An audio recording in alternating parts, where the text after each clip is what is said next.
Okay बच्चों, तो last class में हमने बाइनोमियल थ्योरम स्टार्ट कर दिया था। उसमें हमने देखा था कि एनसीआर कोएफिशिएंट का मतलब क्या होता है, उसकी कुछ प्रॉपर्टीज हमने देखी थी। उसके अलावा बाइनोमियल थ्योरम का जनरल फॉर्मूला देखा था, जनरल टर्म निकालने का तरीका टी आर प्लस वन का बेसिक फॉर्मूला क्या होता था, एनसीआर एक्स की power n minus r y की पावर आर। ये बेसिक फॉर्मूला था बाइनोमियल थ्योरम का। जनरल टर्म, मिडिल टर्म वगैरह हमने सारी देखी थी। तो किस तरह से एक्सपेंशन करते हैं उस पर हमने रिलेटेड प्रॉब्लम देखी थी। डायरेक्ट क्वेश्चन जेई में आ रहा है, आपको पूछेंगे एक्स की पावर 5 का क्वेश्चन बताओ, या फिर term independent of the x बताओ, नंबर ऑफ इंटीग्रल टर्म बताओ। तो इस तरह के क्वेश्चन हमने कुछ कल किए थे। आज की क्लास में हम कुछ और टॉपिक कवर करने की कोशिश करेंगे जो जेई मेंस के हिसाब से इंपॉर्टेंट है, खासकर ये 3 टॉपिक। ठीक है, उसमें भी ये वाले ज्यादा इंपॉर्टेंट है। ये वाला जेई मेंस में थोड़ा कम आता है, और ये भी थोड़ा बहुत कम आता है। बाकी सब एडवांस रिलेटेड प्रॉब्लम है जो इस बार लास्ट ईयर सिलेबस से हट गए। ठीक है, ओके।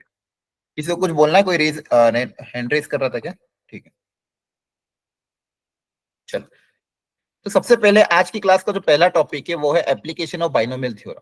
जो हमने अभी तक बाइनोमियल थ्योरम पढ़ा है उसको हम कहाँ पे कैसे अप्लाई करेंगे वो आज हम देखेंगे। ठीक है, काफी अच्छा एप्लीकेशन है। आपने इस पे क्वेश्चन भी किए होंगे, रिमाइंडर बेस वाले। जो हायर कैलकुलेशन होती है वो बाइनोमियल की थ्योरम की वजह से आसानी से की जा सकती है। तो एक बार सब लोग इस क्वेश्चन को ट्राई करो। आपको जो भी तरीका आता हो एक बार आप अपने एंड से ट्राई करो, फिर मैं सिखाता हूँ। एक बार खुद से कोशिश करने की कोशिश करो। इस टाइप के क्वेश्चन को कैसे सॉल्व करो कि जहाँ पे यहाँ पे दिया हुआ 3 की पावर 63 एक नंबर है। इस नंबर को अगर मैं 26 से डिवाइड करूंगा, इस नंबर को अगर मैं 26 से डिवाइड करूंगा तो रिमाइंडर क्या आएगा ये पूछा गया।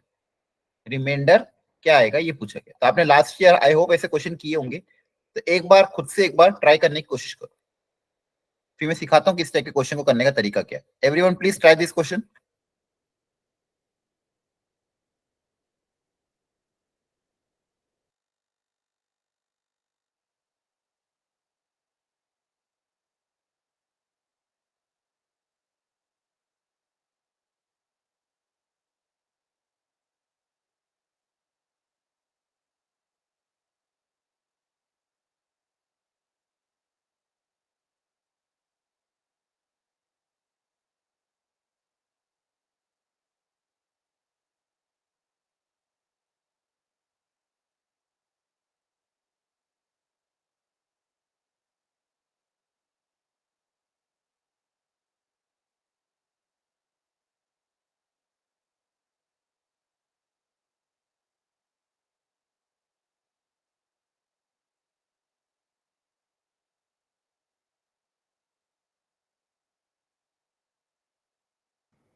सर 3।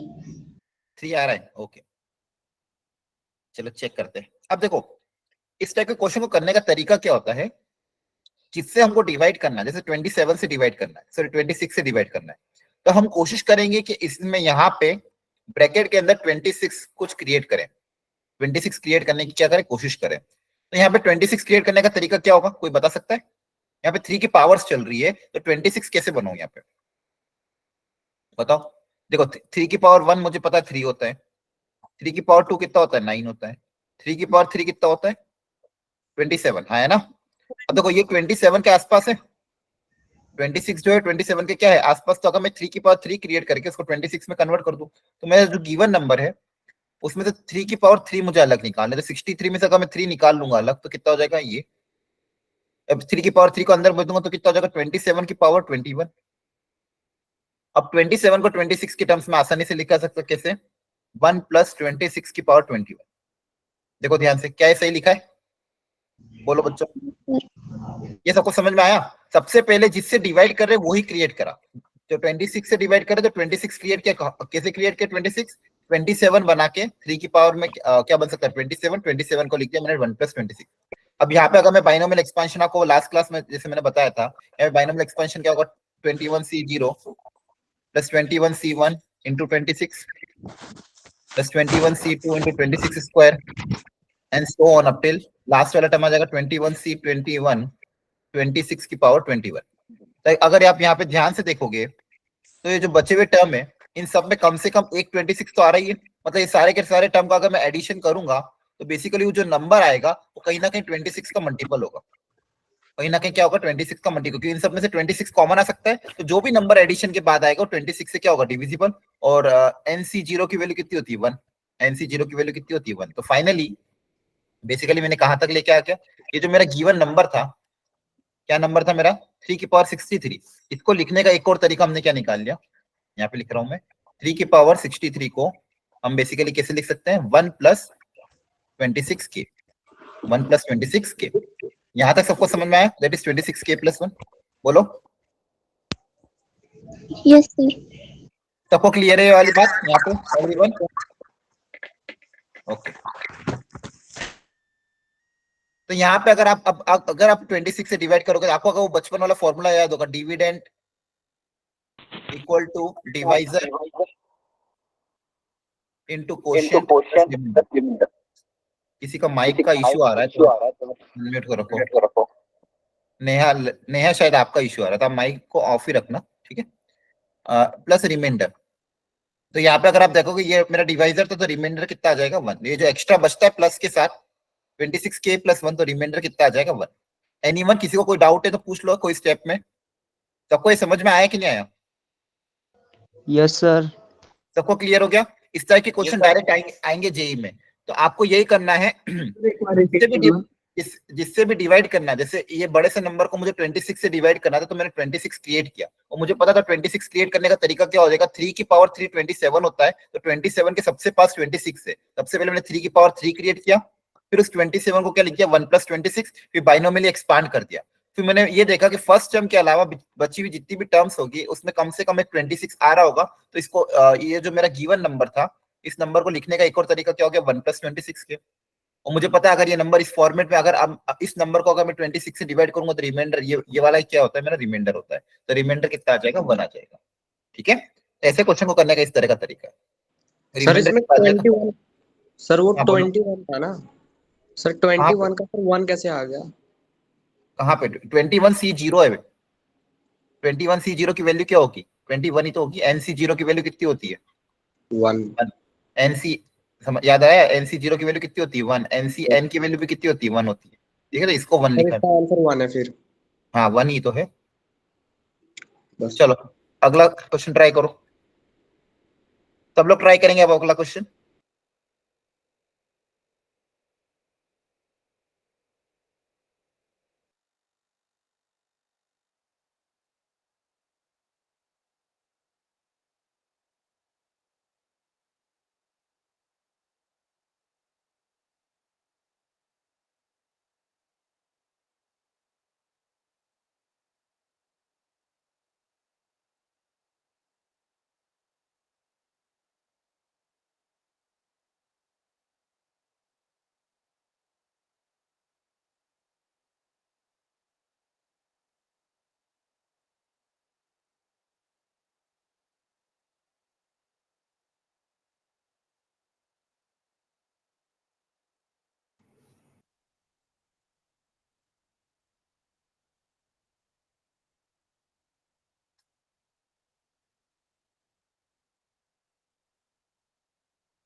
क्या है आंसर 2 आ रहा है, एक ऑप्शन 2 आया चैट बॉक्स में, किसी बच्चे ने लिखा है संदीप। बाकी लोग भी ट्राई करो एक बार। अब 5 से डिवाइड करना है, तो आपको ये सोचना कि 5 की टेबल में या तो 5 क्रिएट करो या फिर 5 की टेबल के आसपास का कोई नंबर क्रिएट करो।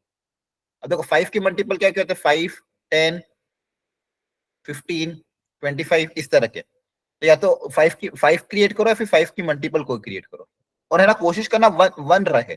अगर क्वेश्चन में 1 रहता है तो 1 से कैलकुलेशन इजी होती है। तो बताओ क्या क्रिएट करें? 4 आंसर। हाँ सर 4 आ रहा है, हाँ वेरी गुड। अब देखो 5 के जो मल्टीपल है, या तो 5 क्रिएट कर सकते हैं, 5 अगर क्रिएट नहीं होता तो या तो 10 क्रिएट करो या तो 15 क्रिएट करो, कुछ भी क्रिएट करो। अब 3 के मल्टीपल्स में क्या क्या आता है 3, 9, 27। तो देखो सबसे पास वाला कौन है, ये दोनों सबसे पास वाले कौन से हैं 9 और 10, क्योंकि डिविजिबिलिटी बाय 5 पूछा है ना, तो अगर आप 10 का फैक्टर भी क्रिएट करते हो तो वो भी 5 से डिविजिबल है, ठीक है। और मुझे ये भी पता 3 के जो फैक्टर्स है वो 3 की जो पावर्स है, 3 की पावर किस तरह की दिखेगी, पावर ऑफ 3, 3 9 27, तो मुझे यहाँ पे दिख रहा है 9 और 10 पास पास है, तो अब मैं यही करूंगा। यहाँ पे 3 की पावर कितनी थी, 2022। अब 9 क्रिएट करने के लिए 3 स्क्वायर चाहिए, तो यहाँ से 3 स्क्वायर अगर अलग निकाल लें, इसको प्रॉपर्ली लिखते हैं यहाँ पे साइड में। क्वेश्चन जो था मेरे पास 3 की पावर 2022 था, इसमें से 3 स्क्वायर अगर अलग निकाल लेंगे, ये आ जाएगा। ठीक है, तो ये आ जाएगा 9 की पावर 1011। अब 9 क्रिएट हो गया। अब मुझे बेसिकली डिविजिबिलिटी 5 बनाना था।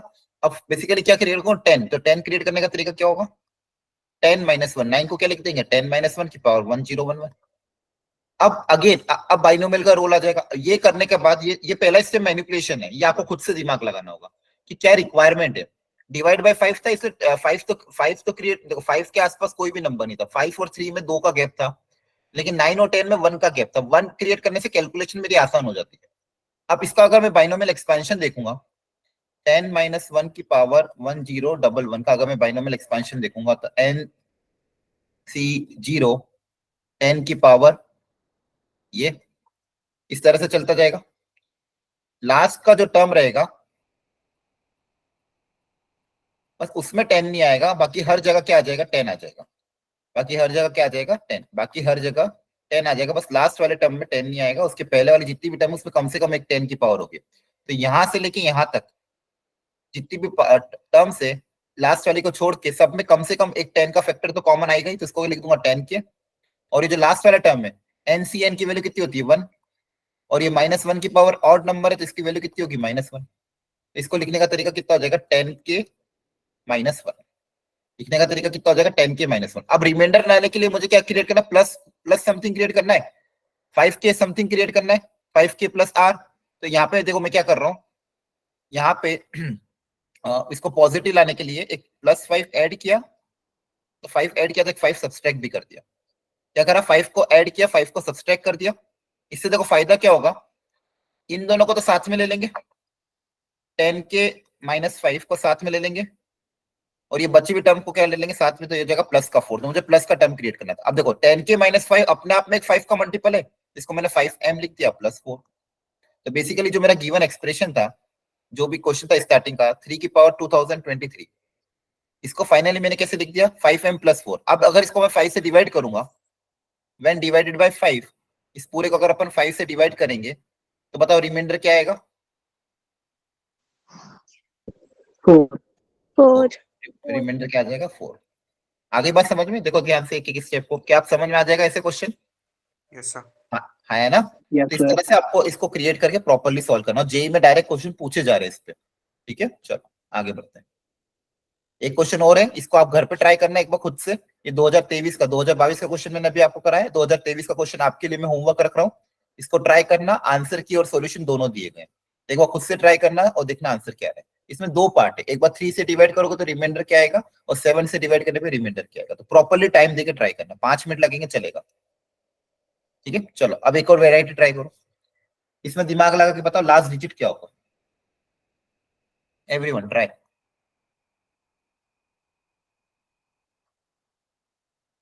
Last digit of 2137 raised to power 754।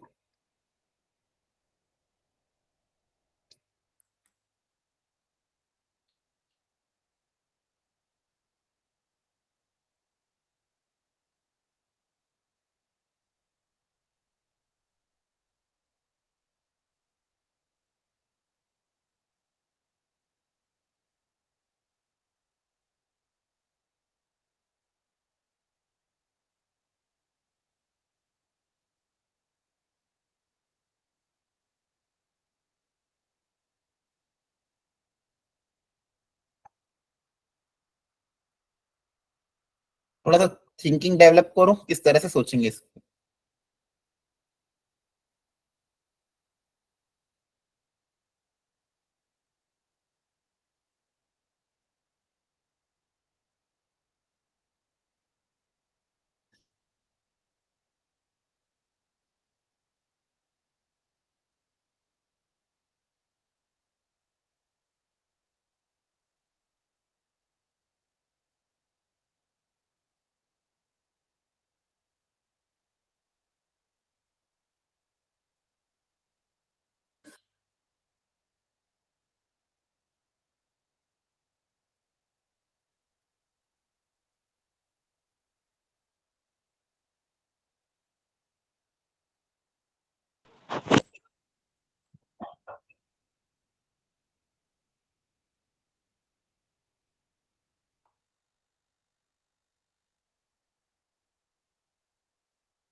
Sir 3 आ रहा Sir, आंसर। 9.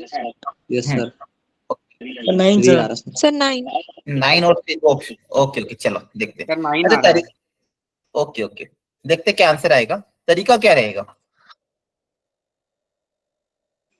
तरीका क्या फर्स्ट रहेगा? डिजिट का करेंगे सर, फर्स्ट डिजिट का। Very good. कैसे करोगे?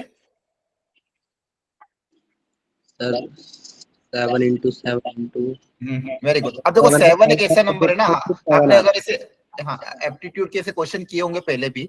7 जो डिजिट है उसकी पावर बहुत रिपीट करती रहती है। जैसे अगर 7 की पावर 1 माने बोले तो कितना आएगा? 7 आएगा। लास्ट डिजिट क्या आएगा? 7। 7 की पावर 2 अगर आप करोगे तो कितना आता है? 49। तो लास्ट डिजिट कितना रहना? 9। 7 की पावर 3 अगर करोगे कितना आएगा? कोई बता देना। 7 की पावर 3 कितना आता है? लास्ट 7 डिजिट कितना? 7 1 हाँ, तो लास्ट डिजिट कितना रहेगा? 1 3 आएगा सर, 3। 3। हाँ, लास्ट डिजिट कितना रहेगा? 3 आएगा ना। 7 6 जा 7 9 जा 63। अब 7 की 3 पावर 4 4 3 करोगे तो लास्ट डिजिट कितना रहेगा? 1 1। अब देखो 1 क्रिएट हो गया। अब वापिस अगर मैं 7 की पावर 5 करूंगा तो बताओ लास्ट डिजिट कितना आएगा? 7 7 सर। 7 आएगा, क्योंकि 1 के बाद लास्ट डिजिट कितना आएगा? 7। अब देखो 7 वापिस आएगा। अब ये साइकिल वापिस रिपीट होगी, सेम साइकिल। 7 की पावर यस 6 सर। का वापिस लास्ट डिजिट कितना आएगा? 9। 7 की पावर 7 का लास्ट डिजिट कितना आएगा? वापिस 3। और 7 की पावर 4 का लास्ट डिजिट वापिस कितना आ जाएगा? 1। क्या ये बात समझ में आ रही है? Yes sir. है ना? सबको समझ में आ रही है ये बात? बोलो। Yes. तो यहाँ से कॉन्सेप्ट क्या डेवलप हुआ कि 7 के अगर 4 की मल्टीपल है, अगर जो भी 7 की पावर है 4 का मल्टीपल अगर है तो 4 4 पेयर में रिपीट होगी तो 4 के मल्टीपल में पावर कितनी आएगी? 1।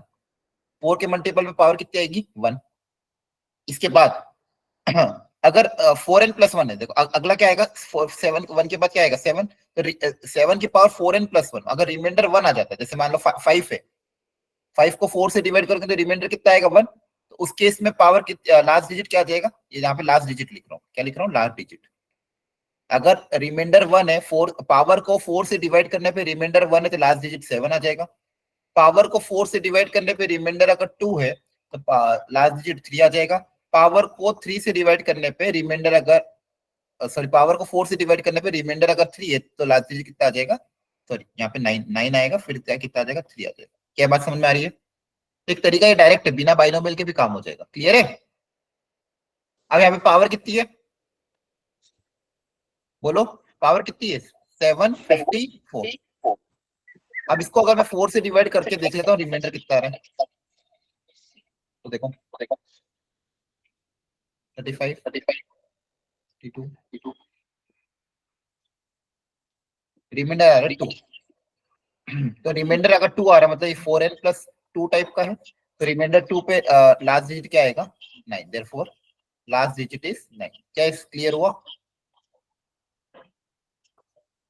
बोलो। हाँ है ना? बोलो बच्चों, क्या समझ में आया कि नहीं आया? कोई स्टेप में डाउट है तो वापस पूछो। एनीवन? यस सर, आ गया। सबको क्लियर हो गया ये? प्लीज बोलते रहा करो, देखो बोलोगे Yes, तो sir. मजा आएगा क्लास में। हाँ ठीक है, बट बोलते रहोगे तो टीचर को भी हिम्मत रहेगी। चलो, अगला इंपॉर्टेंट कॉन्सेप्ट है greatest term in the expansion. अब ये इस पे भी डायरेक्ट क्वेश्चन आता है। आपको बोलेंगे कि इस एक्सपेंशन की जो सबसे बड़ी टर्म है वो पता करो। देखो इसके लिए एक फॉर्मूला होता है, लेकिन मैं चाहता हूँ आप फॉर्मूला याद नहीं रखें। फॉर्मूला जनरली बच्चे एंड मोमेंट पे भूल जाते हैं, लेकिन ये तरीका हमेशा है। तो आप मान लेते हैं, आपको क्या करना है, जब भी ऐसा क्वेश्चन आता है ग्रेटेस्ट टर्म का, जब भी ऐसा क्वेश्चन आता है ग्रेटेस्ट टर्म का, स्टेप 1 आपका क्या रहेगा? आप TR+1/TR का रेशियो निकालो। इसको मान लो इक्वेट टू 1 कर दिया। TR+1/TR, मैं मान रहा हूँ कि ये मान लो TR+1 is greater than TR। सबसे ग्रेटेस्ट टर्म कौन सी है? ये वाली R+1। इसको सॉल्व करो और R की वैल्यू पता करो। अब R की वैल्यू मान लो R कुछ K, अगर K ये इंटीजर नहीं है, मान लो K क्या है? इंटीजर नहीं है, K पॉइंट समथिंग, जैसे 2 पॉइंट समथिंग 3 पॉइंट समथिंग आ रहा है, तो जो ग्रेटेस्ट टर्म आएगी, जो ग्रेटेस्ट टर्म आएगी आपकी क्या आ जाएगी? इसका ग्रेटेस्ट इंटीजर पार्ट +1। इसका जो भी आंसर आएगा उसका ग्रेटेस्ट इंटीजर पार्ट +1 कर देना, तो वो आपकी ग्रेटेस्ट टर्म हो जाएगी। और अगर K मान लो इंटीजर आ गया डायरेक्टली, K की वैल्यू मान लो इंटीजर आ रही, मतलब ये इसको सिंप्लीफाई करने पे R इक्वल टू मान लो 5 आ गया, तो वही आपकी क्या हो जाएगी ग्रेटेस्ट टर्म। तो ग्रेटेस्ट टर्म कितने, दो ग्रेटेस्ट टर्म आ जाएगी, दोनों के दोनों बराबर होगी। तो ग्रेटेस्ट टर्म आपकी क्या हो जाएगी, फिफ्थ वाली भी, मतलब ये डायरेक्टली के वाली भी और के प्लस वन वाली। ठीक है, तो ये दोनों के दोनों आपकी क्या रहेगी ग्रेटेस्ट है, और दोनों की वैल्यू भी क्या होगी सेम होगी। मतलब कहने का मतलब क्या है, आपको बस सिंपली इसको सॉल्व करना है। T are plus one upon T r को सॉल्व करो। टी आर प्लस वन आपको पता ही है, general term of the binomial expansion क्या होता है, एनसीआर ए की power n minus r b की पावर आर। और टी आर भी आप ऐसे निकाल सकते हो, एनसीआर माइनस वन ए की power n minus r plus one b की पावर आर माइनस वन। इसको सॉल्व करके, इनका रेशियो सॉल्व करके आप ये पता कर लो जो आर आ रहा है वो क्या आ रहा है। अगर इसकी वैल्यू इंटीजर है तो टीके और टीके प्लस वन डायरेक्टली आपका ग्रेटेस्ट टर्म है। इसकी वैल्यू इंटीजर नहीं है, जैसे मान लो इसकी वैल्यू आ रही है 7.2, तो आपका ग्रेटेस्ट टर्म कितना हो जाएगा 7 + 1 दैट इज 8th टर्म। तो 8th टर्म आपका ग्रेटेस्ट टर्म हो जाएगा। 8th टर्म आपका क्या हो जाएगा ग्रेटेस्ट टर्म। ठीक है, चलो एक क्वेश्चन ट्राई करते हैं, करो इसको ट्राई। बोला find the greatest term in the expansion of this when the x value is equal to 3/2। आपको किसका एक्सपेंशन दिया हुआ है 2 + 3x की पावर 9। इसकी ग्रेटेस्ट टर्म क्या होगी ये आपको पता करनी है। तो पहले पता करो कौन सी ग्रेटेस्ट टर्म होगी। तो तरीका वही है, जल्दी से t are plus one upon T r equal to 1, इसका रेशियो सिंप्लीफाई करके पता करो आर कितना है। आर की वैल्यू बताओ, और जहां पे भी एक्स आएगा उसकी जगह 3/2 रख दो। फॉर्मूला अप्लाई करो और सॉल्व करके बताओ आंसर आर कितना है।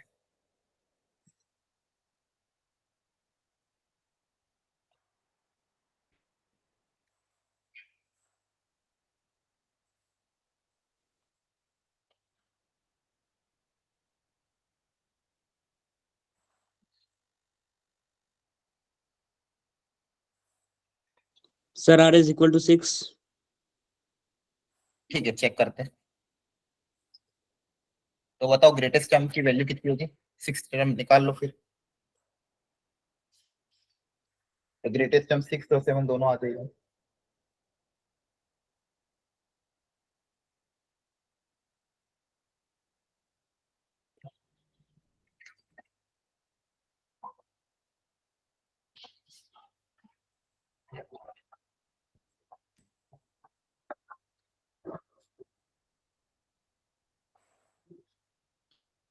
तो मैं फॉर्मूला अप्लाई कर रहा हूँ।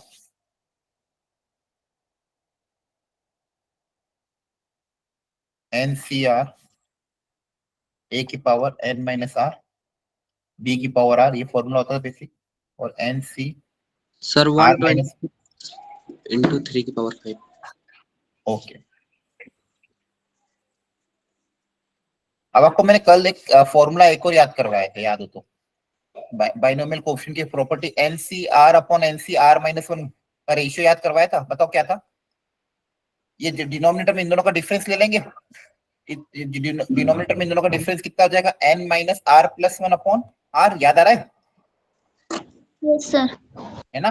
तो इसका रेशियो में भी यही आएगा। क्या आएगा, ये दोनों दोनों टर्म्स है, इनका रेशियो कितना आ जाएगा n minus r plus one upon r. अब ध्यान से देखो, यहाँ पे एन माइनस आर है पावर, यहाँ पे n minus r plus one है, तो नीचे एक्स्ट्रा है, नीचे एक पावर एक्स्ट्रा है, तो नीचे एक ए नीचे बच जाएगा, और ऊपर नीचे आर माइनस वन ऊपर आर है, तो ऊपर एक बी बच जाएगा। देखो ध्यान से कैसे लिखा है, बोलो। ठीक है, तो बेसिकली हमेशा हमेशा देखो, ये जनरल मैंने लिखा है, हमेशा इसका एक्सपेंशन क्या आएगा n minus r plus one upon r और बी बाई है। यहाँ पे मैंने मॉड इसलिए लगा दिया, अगर मान लो टर्म्स नेगेटिव हुई तो आपको उसको पॉजिटिव रखना, क्योंकि मुझे इसकी वैल्यू से मतलब है, मुझे क्या है इसकी वैल्यू से मतलब। अब यहाँ पे ये मेरा ए है, ये मेरा बी है, ये मेरा एन, क्लियर है, ये ए ये बी और ये एन। अब इसको मुझे कैसे इक्वेट करना है 1 से। अब मैं यहाँ पे वैल्यू पुटअप कर देता हूँ, एन की जगह 9 minus r plus 1 upon r. एक कैलकुलेशन मिस्टेक है तो बता देना। बी की वैल्यू कितनी आ जाएगी 3x/2 इक्वल टू 1। ठीक है, अब x की जगह 3/2 रख देंगे। ठीक है, तो यहाँ पे मेरे पास क्या कैलकुलेशन आ जाएगी, ये कितना आ जाएगा न्यूमरेटर में 10 minus r upon r into, यहाँ पे अगर आप 3/2 रखोगे तो कितना हो जाएगा 9/4, मॉड पॉजिटिव ओपन हो जाएगा इक्वल टू 1। यहाँ पे चेक कर लेते हैं, तो ये 4r उधर चला जाएगा, ये 9 इसके साथ मल्टीप्लाई होगा तो 90 minus 9r equal to 4r। एक बार चेक करना, 9 उधर जाके ऐड हो जाएगा तो 9 + 4 कितना होता है 13r इक्वल टू 90। तो आर की वैल्यू कितनी आ रही है 90/13, तो अप्रोक्सीमेटली कितनी होगी बताओ, अप्रोक्सीमेटली कितनी होगी? सबको समझ में आ रहा है? कोई कैलकुलेशन में डाउट हो तो पूछ लो एनीवन, या तो ये फॉर्मूला डायरेक्टली याद कर लेना, n minus r plus 1/r b by a equal to 1। ये अप्रोक्सीमेटली बताओ कितना आ रहा है? 6 सर 6.92 अरे 6.92, ठीक है। तो अगर 6.92 आ रही है तो इसका ग्रेटेस्ट इंटीजर कितना हो जाएगा 6, और ग्रेटेस्ट इंटीजर +1, तो आपकी ग्रेटेस्ट टर्म क्या आ जाएगी? 7. 7 टर्म। Very good. तो ग्रेटेस्ट टर्म, इसका आंसर, फाइनल आंसर क्या आ जाएगा? ग्रेटेस्ट टर्म कितना आ जाएगा? इसका greatest integer part that is 6 + 1। Seventh term आपकी ग्रेटेस्ट टर्म होगी, सेवंथ टर्म आपकी क्या होगी? ग्रेटेस्ट टर्म होगी। आप सेवंथ टर्म निकाल भी सकते हो, NC6, 2 की पावर इन दोनों का डिफरेंस और 3x की पावर 6, यहाँ पे x की वैल्यू रखें तो ग्रेटेस्ट टर्म आ जाएगी। आ रही बात समझ में? कैसे ग्रेटेस्ट टर्म निकालिए बोलो एवरीवन? डायरेक्ट यही करना, TR + 1/TR = 1 करो, रेशियो लो, तो रेशियो का फॉर्मूला भी आपको पता ही है, n - r + 1/r * b/a * mod b/a = 1। सारी वैल्यू पुट अप करो, मॉड रख लेना पॉजिटिव रख के, वहां से पता कर लो r कितना आ रहा है। r की जो भी डेसिमल वैल्यू आएगी उसका ग्रेटेस्ट इंटीजर +1। जल्दी बताओ बच्चों, किसी को कोई डाउट हो किसी स्टेप में तो? Anyone? No, sir. No, sir. ठीक, चलो अगला एक बार और ट्राई कर लो, एक और वेराइटी। इसका आंसर सब लोग ट्राई करके मतलब मुझे बताएंगे क्या आ रहा है। सब लोग ट्राई करो, चलो फटाफट, ऐसे सेम मेथड करना है, जल्दी से ट्राई करके बताओ आंसर क्या आएगा।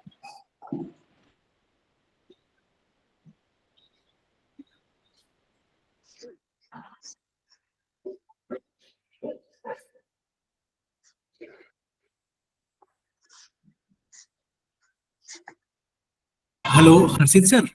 हाँ सर, हाँ सर एक बार ना बच्चों को रिमाइंड कर दीजिए, बच्चों के पास में ना क्लास खत्म होने के बाद में एक फीडबैक फॉर्म जाएगा, अच्छा अच्छा, और चाहे वो उत्तराखंड वाले बच्चे और चाहे वो मतलब यूके वाले बच्चे उत्तराखंड वाले, और चाहे वो फीडिंग इंडिया यानी कि ड्रीम कॉलेज प्रोग्राम के बच्चे हैं। एक बार ये गूगल फॉर्म हम लोगों ने पहले दिया हुआ था, बट हम लोग एक बार फिर से शेयर कर देंगे। तो तो जिन अभी बच्चों चैट बॉक्स में शेयर करना है या फिर ग्रुप में शेयर होगा? ने ग्रुप में शेयर कर लेते हैं सर, ग्रुप में।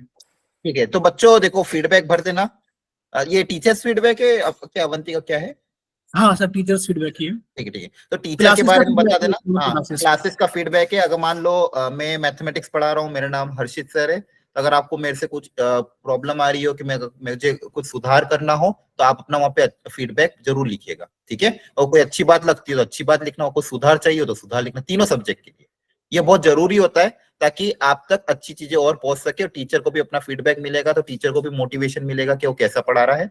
और आपको लगता है कि आपको कुछ और रिक्वायरमेंट है अवंती फेलो की तरफ से भी, तो आप भी आप उसमें फीडबैक में लिख सकते हो, ठीक है? Okay sir. हाँ, Yes. सब लोग फीडबैक जरूर भर देना, जो भी फीडबैक ग्रुप में शेयर होगा प्लीज फीडबैक भर देना, पॉजिटिव नेगेटिव जो भी आपको लिखना है आप लिख सकते हैं।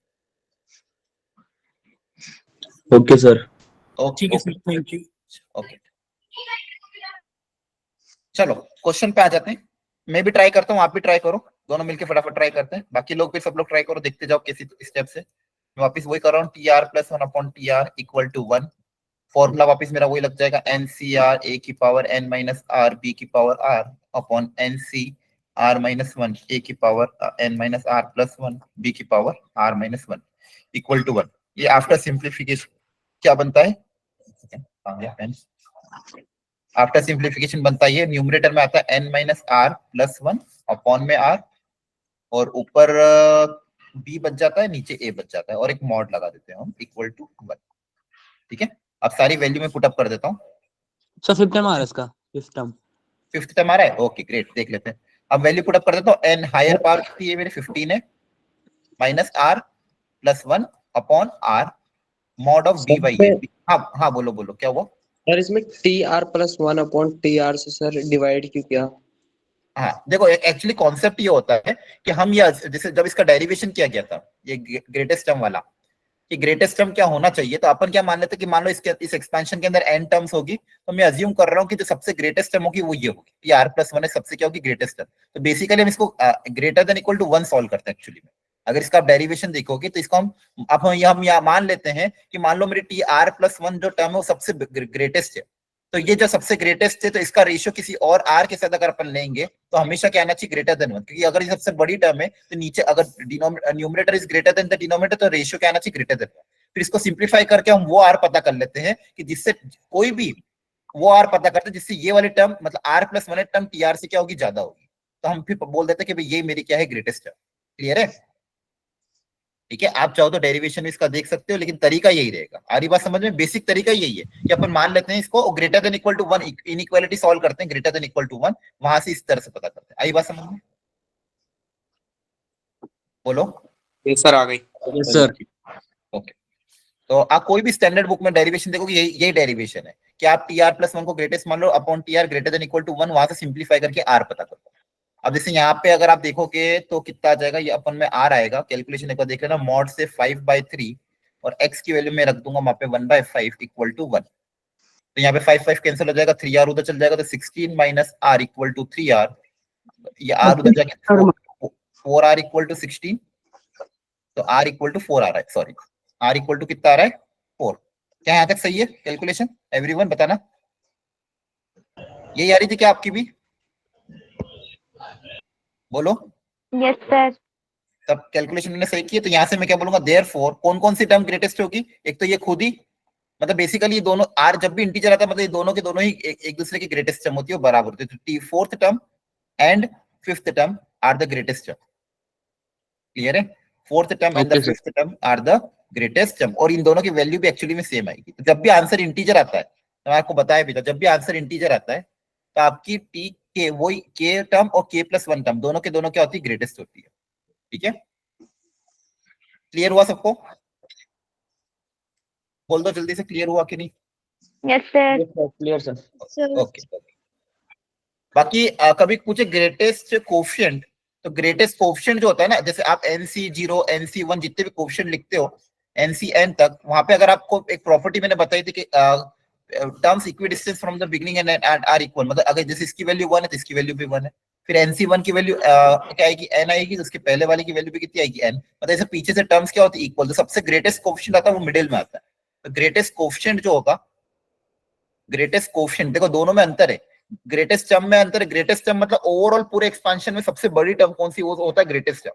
ग्रेटेस्ट कोफिशिएंट क्या मतलब क्या है कि NC0 NC1 इन सब में ग्रेटेस्ट कोफिशिएंट कौन सा होता है, मिडिल टर्म। जो भी मिडिल टर्म होती है, मिडिल कोफिशिएंट होता है, वही सबसे क्या होता है, ग्रेटेस्ट होता है। जो भी मिडिल होता है वही सबसे क्या होता है, ग्रेटेस्ट होता है। ठीक है, तो अगर मान लो आपकी n, ये जो पावर है n की वैल्यू अगर इवन है, तो आप इस फॉर्मूले को याद रख लेना, ये जो x प्लस वाई की पावर n है, अगर n इवन है तो ग्रेटेस्ट इसका मिडिल टर्म आ जाएगा n/2 करके, तो ग्रेटेस्ट कोफिशिएंट कितना आ जाएगा, NC n/2, ये आपका क्या हो जाएगा, ग्रेटेस्ट कोफिशिएंट। n अगर ऑड है, जो पावर है अगर वो ऑड है, तो आपका ग्रेटेस्ट कोफिशिएंट कहाँ पे आएगा, n-1/2 पे आएगा, या फिर n+1/2, दोनों में से कोई एक कर सकते हो, दोनों से आंसर क्या आएगा, सेम आएगा। ये r की वैल्यू, इस r पे आपका क्या आएगा, ग्रेटेस्ट कोफिशिएंट। यहाँ पे r की वैल्यू क्या रहेगी, n/2, यहाँ पे r की क्या लेगी, n-1/2। ठीक है, जैसे अगर मैं आपकी बात करूं फॉर एग्जांपल 1 + x की पावर मान लो 14, तो बता इसका ग्रेटेस्ट कोफिशिएंट कौन सा होगा, पूरे एक्सपेंशन में ग्रेटेस्ट कोफिशिएंट। यहाँ पे पावर इवन है तो 14C7 पे, तो 14C7 सबसे क्या होगा, ग्रेटेस्ट होगा। क्लियर है, मिडिल टर्म आया ना, कोफिशिएंट ग्रेटेस्ट होगा। आगे बात समझ में, बोलो बच्चों। Yes sir. Yes sir. अब एक कॉन्सेप्ट होता है आरएफ फैक्टर वाला, वैसे तो जेई एडवांस में ज्यादा आता है ये, कभी कभी मेंस में कभी कभी पूछ लेते हैं, क्वेश्चन की वैरायटी इसमें सेम टाइप की दिखती है, तो थोड़ा सा इसको ध्यान से समझ लेना, इसका मतलब क्या होता है। जनरली आपको क्वेश्चन में देंगे इस तरह से, a + b√c की पावर n, a + b√c की पावर n, एक नंबर देंगे, आपको क्या करना है, इसका नेगेटिव वाला पोर्शन क्रिएट करके सॉल्व करना है। एक क्वेश्चन करते हैं, ध्यान से देखना, जैसे ये वाला क्वेश्चन देखो, ये इलस्ट्रेशन अगर आपने समझ लिया, आई थिंक लास्ट ईयर भी ऐसे इलस्ट्रेशन करे होंगे, ये इलस्ट्रेशन अगर आपने समझ लिया तो इस तरह के क्वेश्चन आपको, और जनरली बस इसी वैरायटी में क्वेश्चन आता है। तो बोला है कि प्रूव दैट, यहाँ पे प्रूविंग करके क्वेश्चन दिया, लेकिन इसको ऑब्जेक्टिव भी बनाया जा सकता है, कोई दिक्कत नहीं, ऑब्जेक्टिव क्वेश्चन भी इस पे आते हैं। देखो पढ़ लो question, prove that the integral part of this is an odd, मतलब इसका एक्सपेंशन जब आप करोगे n, जैसे 5 + 2 की पावर n, वेयर n कोई भी एक नेचुरल नंबर है, इसके एक्सपेंशन में इसका जो भी एक्सपेंशन होगा, इसकी जो भी वैल्यू आएगी, उसका जो इंटीजर पार्ट है, बेसिकली जैसे मान लो इसकी वैल्यू आ रही है 3 पॉइंट समथिंग, 3 तो नहीं होगा, जैसे मान लो 13 पॉइंट समथिंग, इसकी वैल्यू आता रही 17 पॉइंट समथिंग, इसकी वैल्यू आ रही मान लो, या फिर 21 पॉइंट समथिंग, या फिर मान लो 43 पॉइंट समथिंग, तो जो भी इंटीजर पार्ट है वो आपका ऑड नंबर होना चाहिए, ये मुझे प्रूव करना है। एन की वैल्यू क्या हो सकती है, कोई भी नेचुरल नंबर, आप एन की वैल्यू कोई भी नेचुरल नंबर रखते जाओ, आफ्टर सिंप्लीफिकेशन जो भी इंटीजर पार्ट आएगा, जो भी डेसिमल का फाइनल आंसर जो भी आएगा, उसका जो इंटीजर पार्ट है वो ऑड होना चाहिए, ये मुझे प्रूव करना है। समझ पा रहे हो क्वेश्चन का मतलब? पेपर दे की मला खाली है ना? तो ये ध्यान रखना है, यहाँ पे आपको इंटीजर पार्ट क्या प्रूव करना है, ऑड प्रूव करना है। तो इस तरह के क्वेश्चन को करने का तरीका क्या होता था, कोई बता सकता है? सर इसमें तो 5 ऐड हो रहा है, इसका मतलब तो ये होगा ही। नहीं नहीं, ऐसा जरूरी थोड़ी है। अगर मान लो मैं पावर में इवन रख दूं कुछ भी, तो मतलब ऐसा जरूरी नहीं कि 5 आ रहा है तो ऑड ही आएगा। 5 की पावर, मतलब 5 में कुछ ऐड भी तो हो रहा है, 2 रूट 6। चलो मैं इसको करने का तरीका सिखाता हूँ आपको। देखो देखो, इस नंबर को अपन फॉर एग्जांपल कुछ मान लेते हैं, मान लो ये कुछ भी नंबर है, m मान लो इसको, ठीक है। वैसे जनरल नोटेशन क्या होता है वो मैं देख लेता हूँ। जनरल नोटेशन क्या दिया था इन्होंने, r, ठीक है, r मान लो। m ABCD कुछ भी मान सकते हो, तो मान लो r मान लो, जनरली बुक में आपको r दिया होगा। तो चलो इसको मान लो आपने r मान लिया। Let r equal to 5 plus 2 root 6 की पावर n। अब मुझे ये प्रूव करना है कि इसका जो आंसर आएगा उसका इंटीग्रल पार्ट एक ऑड नंबर। तो मैं क्या कर रहा हूँ, एक मैं नया नंबर कंसीडर कर रहा हूँ। लेट अस कंसीडर एक नया डिजिट, दैट इज g, जो कि बस इसका कॉन्जुगेट होगा। जैसे 5 प्लस 2 रूट 6 का कॉन्जुगेट क्या हो जाएगा, 5 माइनस 2 रूट 6 की पावर n। क्लियर है यहां तक? है ना? अब देखो ये 5 माइनस जो 2 रूट 6 है, अगर यहाँ पे देखोगे 2 रूट 6, देखो रूट 6 मतलब कितना होगा, approximately 2 point something, 2 point something into 2 करोगे तो ये होगा 4 पॉइंट समथिंग। अब 5 में से 4 पॉइंट समथिंग माइनस करेंगे तो ये जो वैल्यू होगी 0 पॉइंट समथिंग होगी। ये जो वैल्यू होगी 0 पॉइंट क्या होगी, 0 पॉइंट समथिंग होगी, और उसकी पावर में n करूंगा तो बेसिकली ये वैल्यू हमेशा 1 से क्या आएगी, छोटी आएगी। क्या बात समझ में आती है? है ना? Yes sir. तो आपको देखो क्वेश्चन में ये दिया होता है, इसको ये स्टैंडर्ड तरीका इस टाइप के क्वेश्चन को सॉल्व करने का, बस इस तरीके को आप समझ लो। ये दिया होता है, आपने कंसीडर किया, let us consider another number g जो कि इसका कॉन्जुगेट होगा। और जनरली ये जो कॉन्जुगेट आएगा, ये जो भी वैल्यू आएगी हमेशा 1 से क्या आएगी, छोटी आएगी, मतलब बेसिकली 0 और 1 के बीच में होगी, डेसिमल होगी। अब मैं क्या कर रहा हूँ, r प्लस g कर रहा हूँ। क्या कर रहा हूँ, r प्लस g, इन दोनों नंबर को ऐड कर। अब मैंने कल ही आपको सिखाया था, याद होता है x प्लस वाई की power n plus x minus y की पावर n। इस तरह के नंबर को जब हम ऐड करते थे तो ऑड वाले कोएफिशिएंट कैंसिल हो जाते हैं और इवन वाले डबल हो जाते थे। याद आ रहा है? ट्वाइस ऑफ NC0, फिर NC2, NC4, ये वाले टर्म्स आ जाती थी। ऑड वाले सारे कोएफिशिएंट क्या होते थे, कैंसिल हो जाते थे। बोलो याद है कि नहीं? बोलो। यहाँ पे x प्लस वाई की पावर n है और x माइनस वाई की पावर n है, तो यहाँ पे जब नंबर सेम, बस प्लस और माइनस का अगर अंतर है तो ऑड वाले सारे कोएफिशिएंट क्या हो जाएंगे, कैंसिल, और इवन वाले डबल हो जाएंगे। इसमें किसी को डाउट हो तो पूछो, एनीवन बोलो। Hello? No sir. No sir. ठीक है, तो ठीक है, क्लियर है सबको? देखो पहला स्टेप r आपको दिया हुआ था, अपन ने एक g कंसीडर किया, इसी का कॉन्जुगेट, बस और कुछ भी नहीं किया, जिसकी वैल्यू 0 और 1 के बीच में लाई करी। अगर आप अगली स्टेप में ये बोल रहा हूँ कि अब मैं क्या करूंगा, इन दोनों को मान लो ऐड कर देता हूँ, r प्लस जी।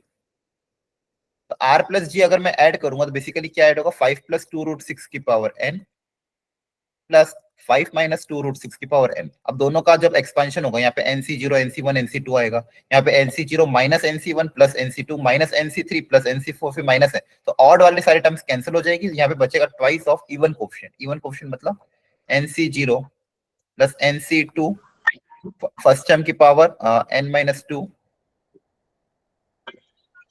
और सेकेंड टर्म की पावर 2। ठीक है? अब बेसिकली यहाँ पे फायदा क्या होगा, यहाँ पे रूट की जितनी भी पावर आएगी वो सारी की सारी पावर क्या आएगी, इवन आएगी। तो यहाँ पे जो रूट वाली क्वांटिटी है उसमें सारी की सारी पावर क्या आएगी, इवन आएगी। तो रूट हट जाएगा आपका। रूट जैसे ही हटेगा हर टर्म क्या आएगा कि इंटीजर आएगा। तो बेसिकली ये ब्रैकेट के अंदर जितने भी टर्म्स बनेंगे उन सबका सम क्या आएगा, कि इंटीजर आएगा, क्योंकि हर रूट पे पावर इवन है, और रूट पे अगर पावर इवन है तो रूट आपका कैंसिल हो जाएगा। तो बेसिकली यहाँ पे अच्छा वो इंटीजर अगर 2 से मल्टीप्लाई होगा तो मैं ये बोल सकता हूँ कि फाइनली यहाँ से मुझे क्या मिल रहा है कि r और g को ऐड करने पे मुझे एक इवन इंटीजर मिलेगा। r और g को ऐड करने पे मुझे एक इवन इंटीजर मिलेगा। यहाँ तक किसी को कोई डाउट हो तो पूछो, पहले देख लो सारे स्टेप।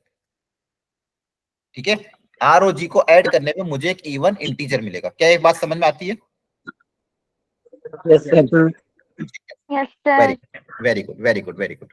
है ना, यहां तक हम आ गए। अच्छा, अब देखो इसको अगला कॉन्सेप्ट समझते हैं इसका। एक सेकंड, इसको क्या हो गया, ओके। अब अगला क्वेश्चन ध्यान से समझना। अब देखो आर मुझे बोलना था कि आर का इंटीग्रल पार्ट को आउट प्रूव करना। अब जैसे कोई भी जो नंबर है, अब कोई भी नंबर होता है जो उसमें बेसिकली मान लो कोई भी नंबर ले लिया मैंने 2.8 या फिर कोई भी ले लो 12.8, तो इसमें इंटीजर पार्ट 12 है, फ्रैक्शनल पार्ट क्या है 0.8। तो हर नंबर का एक इंटीजर पार्ट होता है, एक फ्रैक्शनल पार्ट होता है। कोई भी तरह का नंबर हो, 41.78 बोल दे हो तो इसका इंटीजर पार्ट क्या है 41, डेसिमल पार्ट क्या है ये। तो इस आर का भी कोई ना कुछ इंटीजर पार्ट होगा, तो इसका इंटीजर पार्ट को मान लो आई बोल दिया, और कोई ना कोई फ्रैक्शन पार्ट होगा तो फ्रैक्शन पार्ट को मैंने एफ बोल दिया। ठीक है, मुझे क्या प्रूव करना कि आई की वैल्यू ऑड आनी चाहिए। तो ये जो आर है, कोई भी नंबर हमेशा ब्रेक हो सकता है, इंटीग्रल पार्ट अलग, फ्रैक्शनल पार्ट अलग, है ना। कोई भी नंबर को अपन उसके इंटीजर फ्रैक्शन में भी अलग कर सकते हैं। अब दूसरी चीज, ये जो जी नंबर था, ये भी जो नंबर जी मैंने कंसीडर किया था 0 और 1 के बीच में, मतलब ये भी कोई ना कोई क्या होगा, फ्रैक्शन होगा। तो इसको मैंने मान लो नया फ्रैक्शन एफ डैश बोल दिया। क्या बोल दिया, एफ डैश। तो बेसिकली अब ये भी देखो, यहाँ पे मैंने सबसे पहले क्या बोला, आर एक आर जो नंबर है, आर को मैंने कंसीडर क्या लिया, आई प्लस एफ। आर का कुछ इंटीजर पार्ट होगा, कुछ ना कुछ फ्रैक्शन पार्ट होगा। अब ये जो फ्रैक्शन पार्ट हमेशा 0 और 1 के बीच में लाई करेगा, 0 और 1 के बीच में लाई करेगा, इक्वल टू इवन इंटीजर। अब ध्यान से देखना, तो मैं जो बेसिकली आई के बारे में कमेंट पास करना था कि आई कैसा होगा, तो यहां से मेरे पास आई की वैल्यू कितनी आ जाएगी, I equal to some even integer, some even integer minus of small F plus capital F. या फिर अब इसको ऐसे सोचो, यहां तक समझ में आ गया सबको, एनीवन कोई डाउट है किसी को, बोलो। No sir. ठीक है, अब ध्यान से एक और कॉन्सेप्ट समझना आप। अब यहाँ पे अगर आप ध्यान से देखोगे, एलएचएस आरएचएस को, हर चीज को ध्यान से देखो, आई एक इंटीजर है, आई कोई ना कोई एक इंटीजर पार्ट होगा, है ना। इसको मैंने इंटीजर माना हुआ है, 1 2 3 4 5 7 कुछ भी हो सकता है। यहाँ पे भी जो आंसर आ रहा है वो एक इवन इंटीजर आ रहा है, यहाँ पे भी जो आंसर आ रहा है वो क्या आ रहा है, इवन इंटीजर आ रहा है। तो बेसिकली यहाँ पे एक इंटीजर है, यहाँ पे आंसर भी इंटीजर आ रहा है, तो ये इन दोनों के एडिशन को भी इंटीजर होना पड़ेगा, तभी तो दो इंटीजर का आंसर ही इंटीजर आ सकता है। अदर मान लो अगर ये फ्रैक्शन हुआ तो कभी भी इंटीजर आएगा क्या, नहीं, क्योंकि यहाँ पे जो ब्रैकेट में हर रूट कैंसिल हो रहा है, तो यहाँ पे एक इंटीजर आ रहा है, तो बेसिकली एक इंटीजर इधर है, यहाँ पे ऑलरेडी इंटीजर है, तो इन दोनों का एडिशन को भी इंटीजर होना पड़ेगा, एफ प्लस एफ डैश को, हाँ है ना, एफ प्लस एफ डैश को भी क्या होना पड़ेगा, इंटीजर होना पड़ेगा। क्लियर हुआ यहाँ तक, बोलो। Yes sir. ठीक है, तो देखो यहाँ तक अपन ने कॉन्सेप्ट को क्या समझ लिया, बेसिकली वापस मैं क्लियर कर रहा हूँ, एक बार और देखो, सॉरी एक बार और ध्यान समझना। क्वेश्चन जो दिया हुआ था मेरे को, उसमें मैंने इसको कंसिडर किया r, that is 5 plus 2 root 6 की पावर n। इसकी जो भी आंसर आएगा उसमें एक इंटीग्रल पार्ट होगा, एक फ्रैक्शनल पार्ट होगा। मैंने खुद से एक दूसरा नंबर कंसिडर किया, क्या, 5 माइनस 2 रूट 6 की पावर n। अब ये जो नंबर है ये 0 और 1 के बीच में है, तो मान लो इसका इसका आंसर भी कोई ना कोई फ्रैक्शन होगा, तो फ्रैक्शन को मैंने एफ डैश कंसिडर कर लिया। इसके बाद मैंने इन दोनों को ऐड कर दिया, इसके बाद इन दोनों को मैंने क्या कर दिया, ऐड कर दिया। तो ऐड करने में मुझे पता चल रहा था कि यहाँ पे आएगा ट्वाइस ऑफ जितने भी कोएफिशिएंट आएंगे, सॉरी एक मिनट का यहाँ आवाज आ रही है, यहाँ पे जो भी कोएफिशिएंट आएंगे, कौन कौन से कोएफिशिएंट आएंगे, NC0 NC2 and so on. तो बेसिकली ये कोई ना कोई क्या आएगा, इवन इंटीजर। तो आर प्लस जी की जो वैल्यू आ जाएगी वो कोई ना कोई क्या आ जाएगी, इवन इंटीजर, क्या आ जाएगी, इवन इंटीजर। अब आर प्लस जी क्या है, आर को लिखने का तरीका मैंने अभी सिखाया था, आर को मैंने क्या लिख सकता हूँ, इसका integral part plus fractional part, और जो जी है मेरा, वो जी भी कोई ना कोई नया फ्रैक्शन होगा, तो उसको मैंने लिख दिया f dash equal to even integer.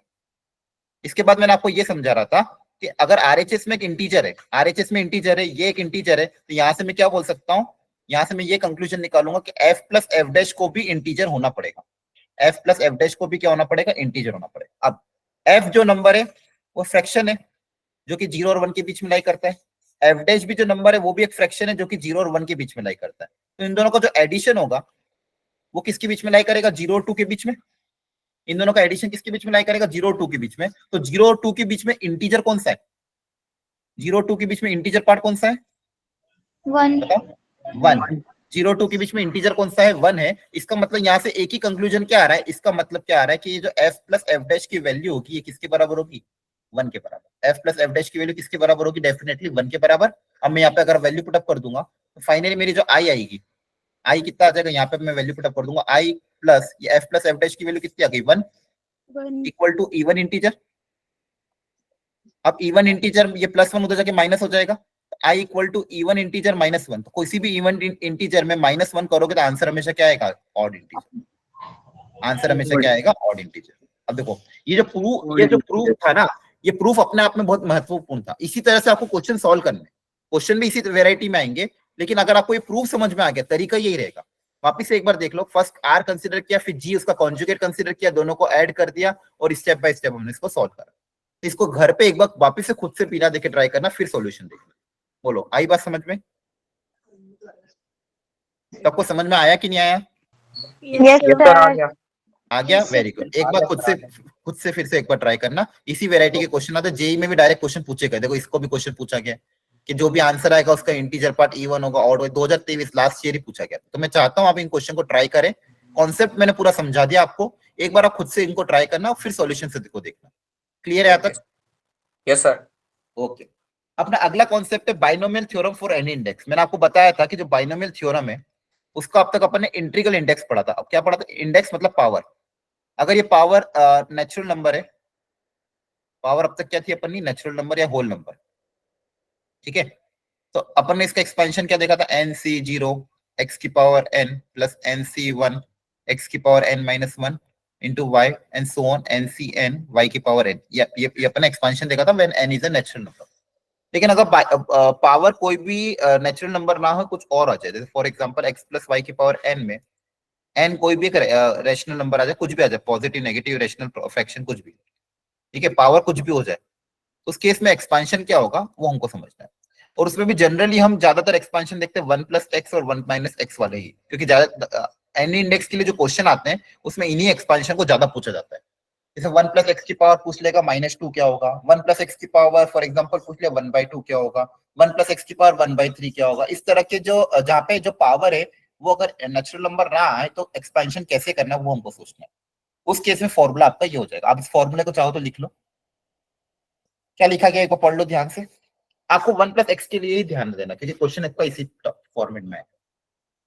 Late n be any rational number, n मतलब power, x is any real number such that, अच्छा ध्यान ये रखना है ये जो x है ये 1 से छोटा होना चाहिए। उस केस में आप ये वाला एक्सपेंशन अप्लाई करना। क्वेश्चन में अगर आपको x 1 से छोटा नहीं दिया तो आप कॉमन लेके उसको 1 से छोटा बना सकते हैं। अभी मैं क्वेश्चन करूंगा तो आपको ध्यान आ जाएगा। ये जो फॉर्मूला है यहाँ पे आपको बस इतना ध्यान रखना है, x की वैल्यू जो मैग्नीट्यूड ऑफ x है वो 1 से क्या है? स्मॉलर है।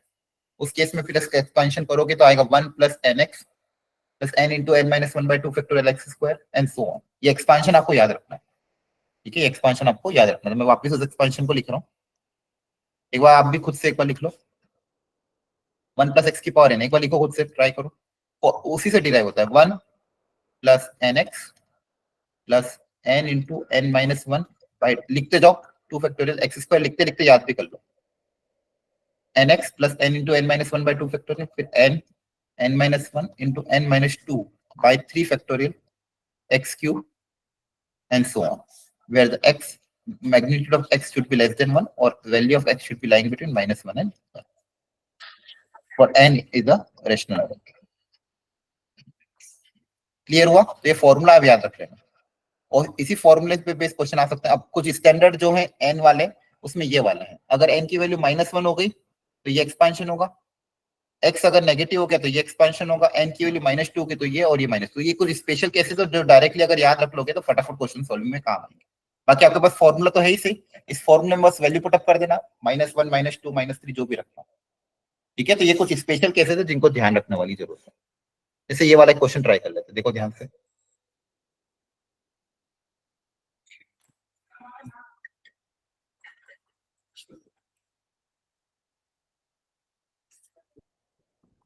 अब यहाँ पे अगर आप ध्यान से देखोगे क्या पूछा गया है बच्चों। देखो एक्सपेंशन में अगर -1 का अगर अपन देखो ध्यान से, याद रखना भी आसान है। अगर यहाँ पे भी -1 हो, यहाँ पे भी -1 हो, तो देखो 1 + x + x square plus x cube and so on. तो इसको फॉर्मूला टफ नहीं है, याद रख सकते हो। 1 + x + x स्क्वायर, और बेसिकली अगर इसको ध्यान से देखोगे इनफाइनाइट जीपी टाइप भी दिखेगा। अगर x की वैल्यू 1 से छोटी है तो इनफाइनाइट जीपी का फॉर्मूला क्या होता है? a/1 - r। तो बेसिकली ये है क्या? 1 - x की पावर -1 ही तो है ना, इनफाइनाइट जीपी जैसा। उसी में अगर यहाँ पे अगर प्लस आता है तो 1 - x, जो ऑड वाले पावर है उसको नेगेटिव कर देना, इवन पावर को पॉजिटिव कर देना। अगर 1 प्लस एक्स की पावर -1 का एक्सपेंशन हो। ठीक है, चलो सेम इसको अप्लाई करते हैं अपन यहाँ पे। इसको अगर आप लिखोगे तो ये ऐसा हो जाएगा, ये पहला टर्म है और दूसरा टर्म क्या है, ठीक है, ये पहला टर्म और ये क्या हो जाएगा दूसरा टर्म। क्लियर हुआ, आया ना? Yes sir. ठीक है, यस सर। ऐसा लगता है मैं इकलौता ही हूँ जो बोले जा रहा हूँ ठीक है, आई होप आपको समझ में आ रही चीजें। अब यहाँ पे एक्सपेंशन में अभी मैंने बताया था, इसके एक्सपेंशन में क्या थी, 1 plus x square and so on, x की पावर बढ़ती जाती है, जिसका एक्सपेंशन फर्स्ट वाले ब्रैकेट कितना हो जाएगा, 1 plus x square plus x cube and so on.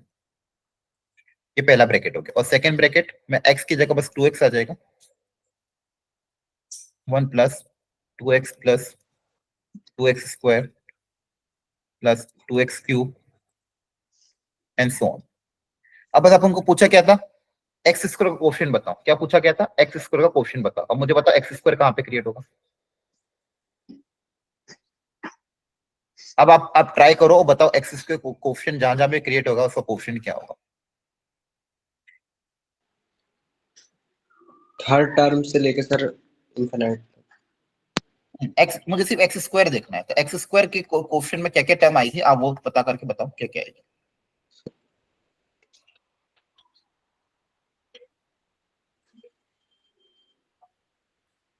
First में 1 1 आ रही है, सेकंड में 2 2 आ रही है सर। Very good. अब ओके, लास्ट क्लास में भी सिखाया था, अगर ये कांस्टेंट टर्म है इसको किसके साथ मल्टीप्लाई करूं ताकि एक्स स्क्वायर क्रिएट होगा, एक्स स्क्वायर। हाँ, ये वाला 2x स्क्वायर के साथ फर्स्ट ब्रैकेट में 1 है, तो इस सेकंड ब्रैकेट में इसके साथ अगर कंबाइन होगा तो एक्स स्क्वायर क्रिएट होगा। तो यहाँ पे 1 इंटू 4x स्क्वायर, तो एक्स स्क्वायर कॉमन लूंगा तो क्या बनेगा, 4 बनेगा। बोलो, यस सर। ये पहला काम हो गया। अब सेकंड ब्रैकेट को देखते हैं, यहाँ पे x है, तो इस ब्रैकेट का x यहाँ पे किसके साथ कंबाइन हो ताकि एक्स स्क्वायर बने, 2x 2x के साथ, 2x के 2x के साथ। तो यहाँ पे एक्स स्क्वायर के साथ क्या बनेगा, 1 इंटू 2। Very good. अब लास्ट वापस से यहाँ पे जो तीसरा नंबर है एक्स स्क्वायर है, ये वाला एक्स स्क्वायर किसके साथ कंबाइन हो ताकि एक्स स्क्वायर बने, 1 1 के साथ। Very good. तो लास्ट वाला क्या बन जाएगा, 1 इंटू 1। अब आगे सारे एक्स क्यूब है तो हायर पावर बनेगी, मुझे उससे कोई मतलब नहीं है, तो बेसिकली एक्स का कोएफिशिएंट क्या बन जाएगा, 4 प्लस 2 प्लस 1, ये बनेगा एक्स स्क्वायर कोएफिशिएंट। ये सारे क्वेश्चन बहुत अच्छे लेवल के, लेकिन अगर आपने कॉन्सेप्ट समझ लिया तो मजा आ जाएगा। तो यहाँ पे कितना बन जाएगा, 7 एक्स स्क्वायर। क्या ये समझ में आता है, कोएफिशिएंट कितना आ जाएगा, 7। Answer is what, 7। आई बात समझ में, बोलो। Yes sir. ठीक है, तो ये यहाँ पे इस केस में अगर आप ये फॉर्मूला याद रख लोगे तो आपका काम हो जाएगा। ठीक है, स्लाइड का एंड हो गया। तो बेसिकली बच्चों ये जितने भी कॉन्सेप्ट मेंस लेवल के हिसाब से सारा कवर हो चुका है आज की क्लास में। मतलब मेंस लेवल में जो जो भी फॉर्मूला आपके थे, जो जो भी कॉन्सेप्ट थे जेई मेंस के सिलेबस के हिसाब से, वो सारे कवर हो चुके हैं आज की क्लास में। ये नोट्स मैं भी भेज दूंगा, इन्हीं नोट्स को आप प्रॉपर्ली प्रैक्टिस कर लेना। थोड़े बहुत और प्रैक्टिस क्वेश्चन इसके साथ एक डीपी भी भेजूंगा, उसकी आप प्रैक्टिस कर लेना, विद सॉल्यूशन होगी तो उसमें आप अपने आंसर भी मैच कर सकते हो। क्लियर है? Okay sir. तो ये बाइनोमियल थ्योरम जेई मेंस के हिसाब से कवर हो चुका है। इस संडे आपका टेस्ट भी है बाइनोमियल का। वापिस से मैं चाहता हूँ आप बहुत अच्छे से प्रैक्टिस करें, तैयारी करो, पेपर में सबसे ज्यादा नंबर मैथ्स में लाए। क्लियर है? Yes sir. Yes sir. Sir कोई डाउट होगा तो आपको पूछ सकते हैं क्या बाद में? हाँ, डाउट अगर होगा तो आप ग्रुप में मतलब मुझे अलग से या तो व्हाट्सएप पे मैसेज कर देना। वैसे तो मैं सारे सॉल्यूशन साथ में